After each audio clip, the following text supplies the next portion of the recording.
Hello, friends. Welcome to Find Hope, Live Well, a show about doing small things to make big changes in your life. I'm Grant Stenzel. My goal is to help you regain hope and walk with you down the path of healing.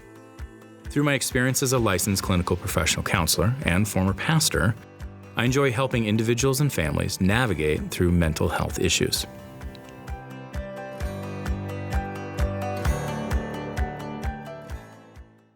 On today's episode, we're going to talk about when your adult children just won't leave home. There's no greater role you've played in your life than that of mom or dad. You love your children more than words could ever express, and you'd give anything to support them and be there for them with anything and everything that they may need in this world.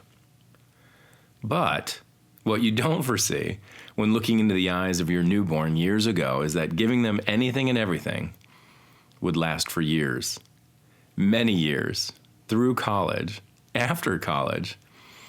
You didn't imagine a 20 or 30-something still would be taking up space on your couch, filling your basement with all their earthly possessions and eating you out of house and home. You find yourself feeling guilty, confused, and questioning. Just at what point will they, or should they, leave? Years ago, I had a sit down with my kids. The conversation was brief. First, I told my son he was moving out of the house and getting his own place on September 1st, 2019.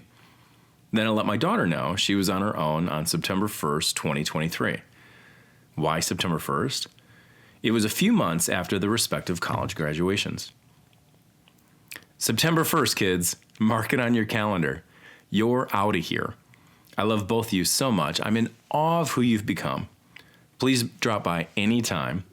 Do not forget to call, but you're getting your own address.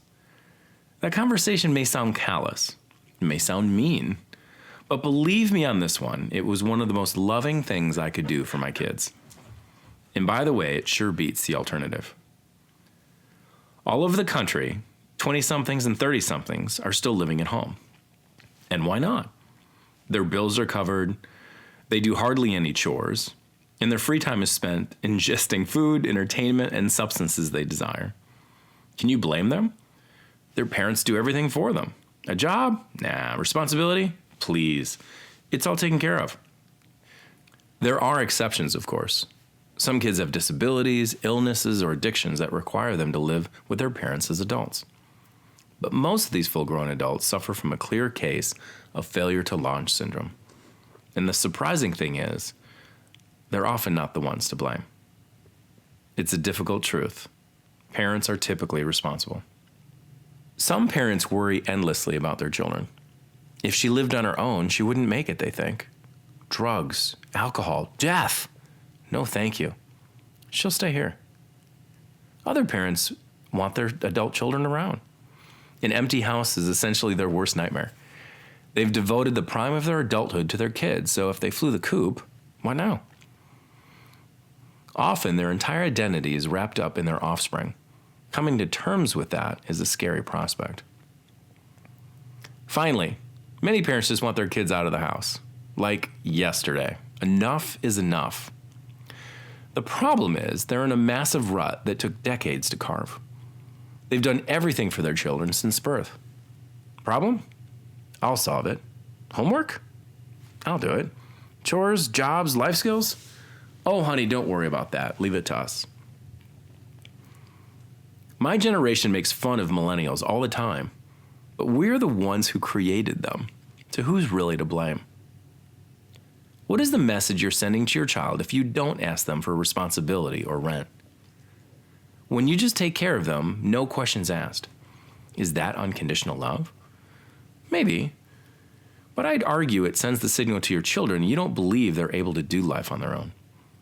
Their self-esteem takes a hit and they fall deeper into their reliance on you and become less likely to leave the nest. When those roots are planted, they're deep. It can take months of dedicated work to finally move them out of the house. But if you're serious about giving them and yourself some wonderful independence, here's what you need to do.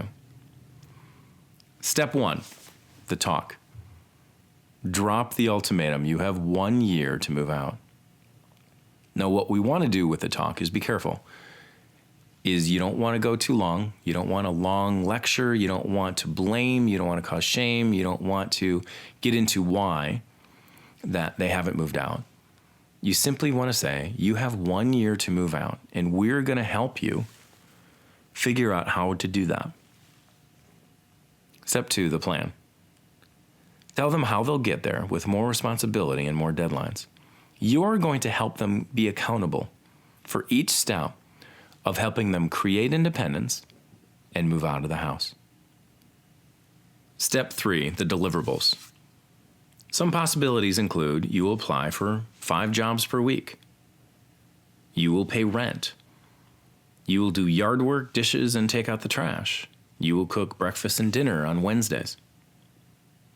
Now notice I mentioned all things that can be measured and can be done.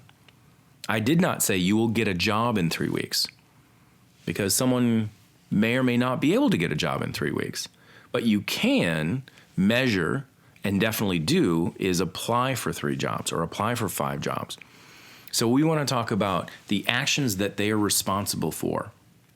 They can't land a job, but they can send out resumes. They can go on interviews.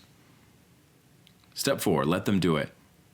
They may whine, they may gripe, they may fail, they may regress.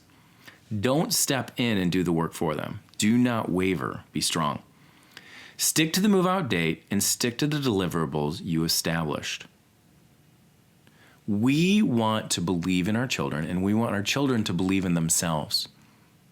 And when we have a lack of expectations, we are communicated that we don't believe in them. But when we have clear-cut expectations, we are showing we believe in them and we believe they can do this. I've seen these steps work with clients. I had a couple that I used to counsel that had a 30-something-year-old in their basement. And we walked through the steps they needed to do with their son. They had the talk, explained their expectations, and it went way better than they thought. They were all scared. They were all nervous. I think in many ways the son felt respected and felt cared for, that they had put boundaries down. They had a plan that they were going to talk about. They explained what he needed to do. They explained, he needed to apply for a certain amount of jobs, and they saw him struggle and they saw him get better, but he was able to move out and be successful, and they're enjoying their retirement, and he is now enjoying being gainfully employed. Setting healthy expectations for your child is one of the most powerful ways you can show your child how much you care. I recommend that parents begin preparing their children as they reach adolescence. Talk with them about budgeting. Include them in household responsibilities. Decrease your responsibility for their laundry, cleaning up the room, etc. Have them prepare food from time to time. Take practical steps to prepare them for living on their own. This will allow for a much smoother flight when it's time to go. They may not appreciate it in the moment. In fact, they may fight it, but they will thank you in the future.